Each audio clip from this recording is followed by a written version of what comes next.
கட்சியினரே பார்த்தீங்க அப்படின்னா, நான் வந்து சும்மா கேட்கிற இடங்கள்லலாம் வந்துட்டு இந்த தாவேக்காவுல இருக்கிறவங்கலாம் எப்படிப்பா, என்ன ஏதுன்னு ஒவ்வொருத்தவங்களும் கேட்க வந்தா, நம்ம கூட தான் பேசிக்கிட்டு இருந்தாங்க. மந்திரி ஆயிட்டாங்க. இப்படி ம். நடக்குது, இப்படி நடக்குது. அவங்கலாம் என்ன மாரி ஆக்டிவிட்டீஸ்ல ஈடுபடுறாங்கன்னு கேட்டா, ஒவ்வொருத்தவங்களும் விஜய் அவர்கள் மீது பயத்துல இருக்கிறாங்க. ம். முதல்வர் அவர்கள் பேர சொன்னாலே ஐயையோன்றாங்க. அந்த அந்த ஒரு இம்பாக்ட் அவர் கிரியேட் பண்ணி வச்சிருக்கிறாரு. நான் அதுல என்ன சொல்றேன், அதுக்கு வேணா டிஎம்கே கிட்ட இருந்து நான் ஒண்ணு சொல்லிக் குடுக்க சொல்லுங்க.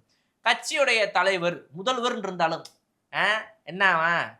நம்ம அனுப்புறதுதான்யா இருக்கிறதே நம்மளுடைய அமைச்சரவையிலிருந்து தான் அதிக அமௌண்ட் போகுது. ஆ. நம்ம துறையில இருந்து தானே அதிகம் போகுது. நம்மள எப்படி பேசிருவாரு அவரு?" அப்படின்னு கட்சிக்கு நம்ம இவ்வளோ குடுத்துருக்கோம், இவ்வளோ பண்ணியிருக்கோம். அப்படின்னு முதல்வரே மதிக்க மாட்டாங்க. ம். முதல்வர் பேச்சே கேட்க மாட்டாங்க. டாடி பேச்ச கேட்கிறதே கிடையாது. டாடிய ஒரு ஓரமா விட்டுட்டு, அவங்க பாட்டுக்கு கலெக்ஷன் வேலையில இறங்கிட்டு, கண்டுக்காம மரியாதையே ஆமா. குடுக்காம ஸ்டாலின் அவர்களுக்காக அந்த கட்சியில எத்தன அமைச்சர்கள் போன முறை இருந்தாங்கன்றது உங்க எல்லாருக்குமே தெரியும். கண்டிப்பா. அப்ப அந்த மாதிரி ஒரு தலைவரா இருக்கணுமா? எந்த மாரி தலைவரா இருக்கணும்? இவங்கலாம் பேசலாமா அத பத்தி?